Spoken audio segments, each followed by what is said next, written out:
Now look at here in the picture. In the picture there are so many inventions. इस picture में आपको खूब सारी inventions दिखाई दे रही हैं. Okay, all the inventions are invented by the different inventors. Inventors here simply means scientists.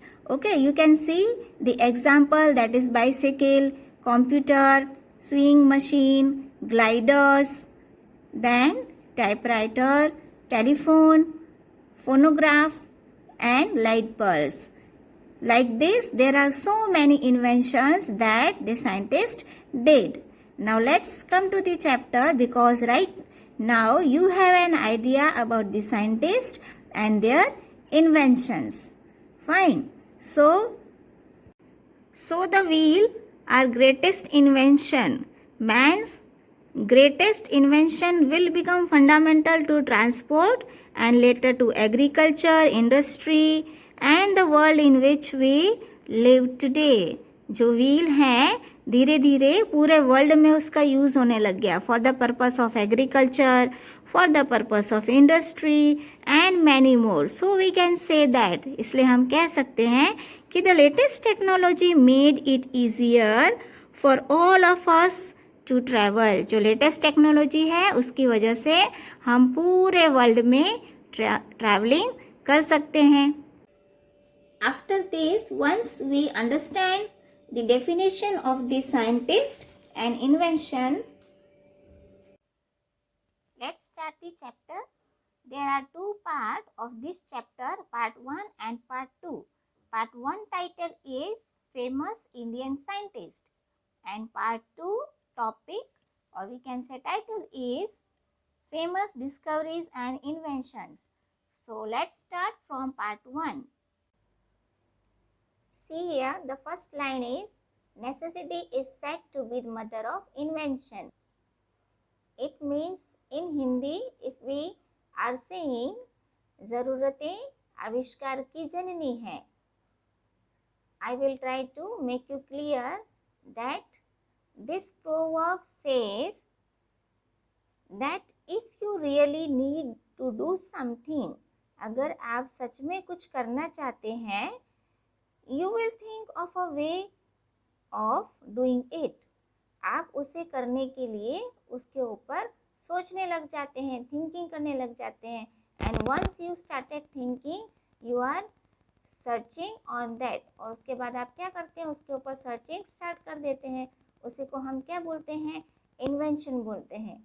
In the other word, I would like to make you clear that when the need for something becomes essential, जब किसी चीज़ की ज़रूरत हमें पड़ती है, you are force to find way of getting और achieving it, तब आप क्या करते हैं, उसे पाने के लिए और उसे अचीव करने के लिए आप अलग अलग तरीके निकालते हैं.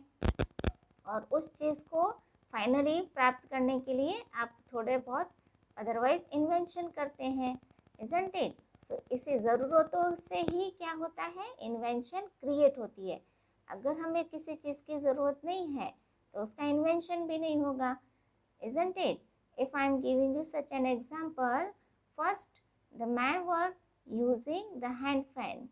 ओके, वो पंखे जो हैंड फैन होते हैं ना उसका यूज़ करते थे, but still the man was not satisfied. Man satisfied नहीं हुआ, उसको ऐसा लगा समथिंग मस्ट बी इन्वेंट, कुछ ऐसा नया इन्वेंट होना चाहिए. So he invent the fan, उसने फैन का इन्वेंट किया. Another example, if you are looking on the early womens they invent the wheel, है ना, व्हील का इन्वेंट किया था उन्होंने, लेकिन still the man was not satisfied, तभी भी वो सेटिस्फाइड नहीं हुए. And gradually they invented the cart, और वो उसमें उन्होंने साथ में क्या किया, कार्ट का भी इन्वेंशन किया. So they can shift from one place to another. So इससे क्या पता चलता है, ज़रूरत से ही हम इन्वेंशन को क्रिएट करते हैं. Now the second line, scientist are curious to know and explore different thing. Scientist हमेशा क्यूरियस होते हैं, you it means very excited होते हैं कि ये सारी चीज़ें ऐसे क्यों हो रही है, क्यों ऐसा होता है, कब हुआ, किस लिए हुआ, इजंट इट। जो उनके आजू बाजू डिफरेंट थिंग्स है उनके बारे में वो बहुत ज़्यादा सोच सोच कर एक्साइटेड होते हैं। And processes around them, the next thing is that when they are observing the surrounding area or nearby the area, so many questions are arises in their mind। जब वो अपने आजू बाजू के एनवायरनमेंट को, एटमॉस्फेयर को ऑब्जर्व करते हैं तो बहुत सारे क्वेश्चंस उनके माइंड में अराइज होते हैं कि ऐसा क्यों है, वैसा क्यों है, ऐसा ही क्यों हुआ। ओके, बिकॉज क्योंकि उनका जो माइंड है वो टोटली उसमें इन्वॉल्व है, उनका माइंड हमेशा उसी में लगा रहता है। So that's why they are trying to do the inventions, इसलिए वो कुछ ना कुछ न्यू इन्वेंशंस में लगे रहते हैं, अपने तरीके से प्रयास करते रहते हैं। So this is the main features of this scientist, यही साइंटिस्ट की मेन फीचर है कि वो उनका जो माइंड है वो कभी भी स्टॉप नहीं होता, हमेशा सोच में ही लगे रहते हैं। Okay, see if I am giving an example, when the Newton he sat under a tree, जब न्यूटन एक पेड़ के नीचे बैठा था and the apple fall down on the ground, जब ग्राउंड पे एप्पल गिरा, suddenly the question arises in his mind, उसके माइंड में तुरंत ये क्वेश्चन आया कि ये ऊपर से नीचे कैसे गिरा। ऐसी क्या चीज़ है कि एप्पल को किसी ने, या फिर एप्पल को ऐसी क्या चीज़ है कि उसको वो फोर्स हुआ कि वो अपने आप नीचे गिरा, वो नीचे गिरने की बजाय ऊपर क्यों नहीं गया। Why it's come down on the ground, खाली ग्राउंड में ही क्यों आया, ऊपर भी जाना चाहिए ना। सो इस तरह का क्वेश्चन उसके माइंड में डेवलप हुआ and he start working on that, और उसके बाद उसने उस पर वर्किंग करना शुरू किया and finally he find out the answer for that because of gravitational force, क्योंकि ग्रेविटेशनल फोर्स है इसकी वजह से एप्पल क्या होता है, वो नीचे गिरता है। जो लैंड होती है वो एप्पल को खींचती है नीचे, और उसी को हम बोलते हैं ग्रेविटेशनल फोर्स। और ये आप अपने हायर की क्लासेस में पढ़ेंगे। तब से एक थियोरी भी डेवलप हुई जिसको नाम दिया गया Newton law of gravity. Okay, gravitational force था इसकी वजह से।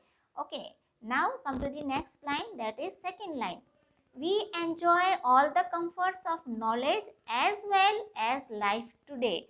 Okay, as we are observing that we are enjoying our life very comfortably, we are having all the things that we need, हमें जो भी चाहिए वो हमारे पास सब कुछ है। So that's why we are enjoying our life in today's scenario, आज के समय में हम अपने लाइफ को फुल्ली एंजॉय कर रहे हैं। And why we are enjoying? Just because of the knowledge. See, it is the knowledge only through which we are enjoying all type of comforts. All type of comforts here mean to say, like in our home we are having the washing machine, fridge, isn't it, RO system, television, fans, all these are comforts for us.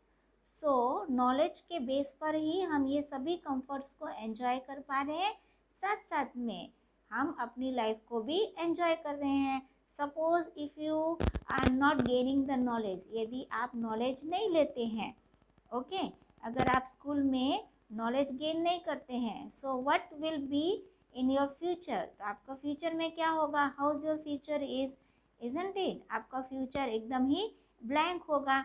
अगर आपने knowledge को gain किया है, knowledge ली है, तो उसके base पर आप अपने लाइफ को एंजॉय कर सकते हैं। This would have not been possible without the efforts and success of numerous scientific invention. See students, whatever the comforts we are enjoying in our today's life, that would not have been possible without the efforts and success of scientists. Scientist के बहुत सारे efforts से, यानी प्रयासों से, कोशिशों से और उनकी सफलताओं के आधार पर हम आज अपनी लाइफ को एंजॉय कर रहे हैं। अगर उन्होंने अपने फील्ड में सक्सेस नहीं प्राप्त की होती तो शायद आज हम भी लाइफ को एंजॉय नहीं कर पा रहे होते. So this is just because of the efforts and success. Right. Now coming to the next paragraph. Some of the famous scientists of India are, see the famous scientists, Aryabhatta, Chanakya, C.V. Raman, APJ Abdul Kalam, C.R. Rao, Vikram Sarabhai, Homi Bhabha, and many more. So these are our great scientists. I am showing you the pictures one by one when we are going to read the below points. Okay, जो भी scientist के below points दिए गए हैं when we will read, जब हम उससे पढ़ेंगे, at that time I am going to show you the pictures also. साथ साथ में हम आपको pictures भी दिखाएंगे. So you will easily identify these all great scientists. Okay, shall we start? All these scientists are the great